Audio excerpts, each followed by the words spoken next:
Today our new topic name is DNA structure. DNA जो है ये इसकी शॉर्ट फॉर्म है, इसकी फुल फॉर्म है डीऑक्सीराइबोन्यूक्लिक एसिड। डीऑक्सीराइबोन्यूक्लिक एसिड इसको क्यों कहा जाता है? क्योंकि राइबोज शुगर जो डीएनए में पाया जाता है, जब उसमें से ऑक्सीजन निकलता है तो उसको डीऑक्सीराइबोज शुगर कहा जाता है। और न्यूक्लिक इसको इसलिए कहते हैं क्योंकि डीएनए मोस्टली जो है न्यूक्लियस में पाया जाता है, इसीलिए इसको न्यूक्लियस में कहते हैं। माइटोकॉन्ड्रिया और क्लोरोप्लास्ट में भी होता है पर न्यूक्लियस में बहुत ज़्यादा होता है, इसीलिए इसको डीऑक्सीराइबोन्यूक्लिक कहा गया। और एसिड इसलिए कहा गया क्योंकि डीएनए के स्ट्रक्चर में एसिडिटी होती है। एसिडिटी किस बेस पे होती है? फॉस्फोरस और जो फॉस्फेट ग्रुप पाया जाता है डीएनए में, उस वजह से इसको इसके अंदर एसिडिटी होती है। इस बेस पे इसको पूरा नाम दिया गया है डीऑक्सीराइबोन्यूक्लिक एसिड का। डीएनए है क्या? डीएनए एक हेरिडिटरी मटेरियल है, मतलब हमारे जो पेरेंट्स के अंदर जो करैक्टरिस्टिक होते हैं वो डॉटर सेल्स में किस तरह आते हैं? Due to DNA. उनमें जो करैक्टरिस्टिक की ट्रांसमिशन है ना वो डीएनए स्ट्रक्चर के थ्रू होता है। इसमें डीएनए जो ज़्यादातर होता है यूकैरियोट्स में, जो न्यूक्लियस ऑफ यूकैरियोट डीएनए जो ज़्यादा पाया जाता है वो न्यूक्लियस में पाया जाता है यूकैरियोट्स के। और प्रोकैरियोट्स में कहाँ पाया जाता है? साइटोप्लाज्म में। Nucleus of eukaryotes and cytoplasm of prokaryotes. DNA का जो स्ट्रक्चर कैसा होता है? Having a double helix structure. आगे नेक्स्ट हम इसका स्ट्रक्चर भी देखेंगे कि किस तरह का होता है। तो उसमें 2 स्ट्रैंड्स न्यूक्लियोटाइड्स पाए जाते हैं जो डबल हेलिक्स होते हैं। It contain 4 nitrogenous base. ये 4 नाइट्रोजनियस बेस कंटेन करता है, AGCT। ये इसकी शॉर्ट फॉर्म है। जो फुल फॉर्म है वो है adenosine, guanine, cytosine and the last one is thiamine. Pentose sugar called deoxyribose. Deoxyribose के जो कार्बन नंबर 2 है उसमें से एक ऑक्सीजन की रिमूवल होगी जिसको डीऑक्सीराइबोज कहेंगे। Long polymer of nucleotide. DNA का जो स्ट्रक्चर है वो एक्चुअली क्या है? लॉन्ग पॉलीमर है न्यूक्लियोटाइड का। उस न्यूक्लियोटाइड को नाम देंगे डीऑक्सीराइबोन्यूक्लियोटाइड का।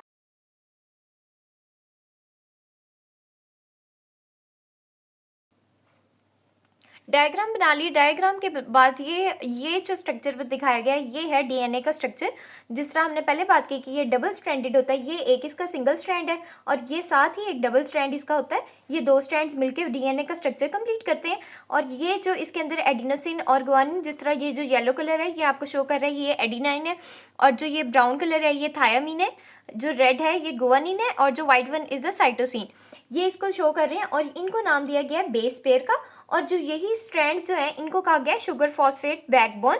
और एक स्ट्रैंड का दूसरे स्ट्रैंड से जो दरमियान में डिस्टेंस है वो है 0.34 नैनोमीटर। अब स्ट्रक्चर की बात करते हैं। जो स्ट्रक्चर है वो हमें दिया था वाटसन एंड क्रिक ने 1953 में। और इस स्ट्रक्चर में बेसिकली है क्या? नाइट्रोजनियस बेस है, शुगर है एंड फॉस्फोरस है। नाइट्रोजनियस बेस को 2 आगे ग्रुप्स में डिवाइड किया गया, प्यूरीन एंड पायरेमिडीन। प्यूरीन में हमारे अंदर पास होता है एडिनिन एंड गुआनिन, वाइल पायरेमिडीन में जो होता है वो हमारे पास होता है थायामीन एंड साइटोसिन। फिर शुगर होता है और फॉस्फोरस। फॉस्फोरस क्यों होता है? फॉस्फोरस एसिडिटी प्रोवाइड करता है डीएनए के स्ट्रक्चर को।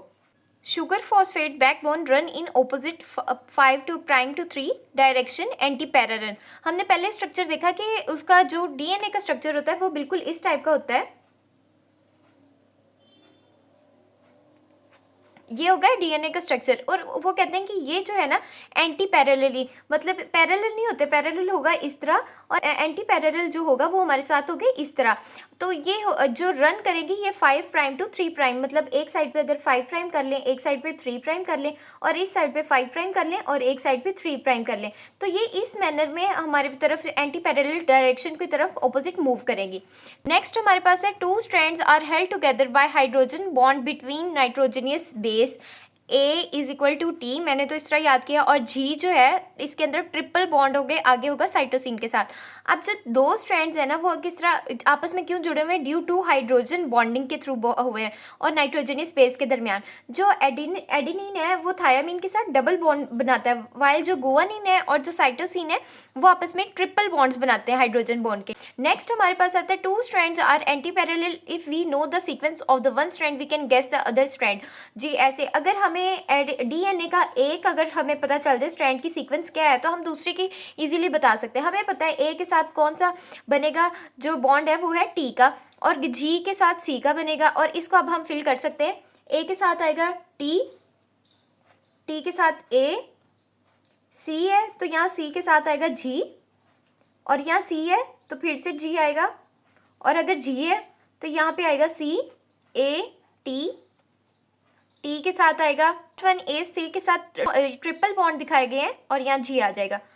तो इस तरह से हमने ना ये सारे एक सीक्वेंस का अगर हमें पता चल गया है तो हम दूसरे के आराम से इजीली हम बता सकते हैं। और अगर इनमें ए के दरमियान और टी के दरमियान डबल बॉन्ड है तो यहाँ डबल बॉन्ड लिखेंगे, और जी और सी के दरमियान ट्रिपल बॉन्ड है तो ट्रिपल बॉन्ड बनाएंगे।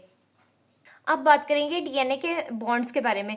डीएनए में फॉस्फोडाइस्टर बॉन्ड पाया जाता है, ग्लाइकोसिडिक बॉन्ड होता है और हाइड्रोजन बॉन्ड होता है। फॉस्फोडाइस्टर बॉन्ड वो होता है शुगर और फॉस्फेट के दरमियान जो बॉन्ड होता है उसको कहेंगे फॉस्फोडाइस्टर बॉन्ड। ग्लाइकोसिडिक बॉन्ड तब बनता है जब शुगर और बेस के दरमियान जो बॉन्ड पाया जाएगा उसको कहेंगे ग्लाइकोसिडिक बॉन्ड। और हाइड्रोजन बेस के बारे में हमने पहले भी पढ़ा है कि बेसिस को जो आपस में जोड़े रखता है वो होता है hydrogen bonds. Human have total 46 DNA molecules. हमारी ह्यूमन बॉडी में total 46 number of DNA molecules होते हैं। These are organized into a long coiled up structure chromosomes. ये जो क्रोमोसोम्स होते हैं, humans have total 46 DNA molecules. Human के पास total 46 number of DNA molecules होते हैं। ये आपस में ऑर्गेनाइज्ड होते हैं किस तरह, into a long coiled up structure, into एक लंबे कॉइल स्ट्रक्चर की तरह। इसको हम नाम देंगे क्रोमोसोम्स का। और ये क्रोमोसोम्स किस लिए रिस्पॉन्सिबल होते हैं, इन जेनेटिक इन्फॉर्मेशन का फ्रॉम पेरेंट टू डॉटर्स। इस तरह हमारे जितने भी करैक्टर्स होते हैं उनकी ट्रांसमिशन थ्रू क्रोमोसोम्स होते हैं, और ये क्रोमोसोम्स की जो जेनेटिक ट्रांसमिशन होती है वो डीएनए के थ्रू होती है। इसी के साथ हमारा ये टॉपिक यहीं पे क्लोज हुआ। जो लेक्चर पढ़ा है उसके एंड पे नोट्स दिए गए हैं कि डीएनए के स्ट्रक्चर की सारी इन्फॉर्मेशन दी है। सेकंड पेज पे सारी उसके डायग्राम के और उसके किसने इन्वेंट किए वो बताया गया। और थर्ड पेज पे उसके हाइड्रोजन बॉन्ड्स और सारे डायरेक्शंस के बारे में बताया, एंटी पैरेलल मूव करती। और थर्ड पॉइंट पे डीएनए के सारे बॉन्ड्स के बारे में डिस्कस किया गया।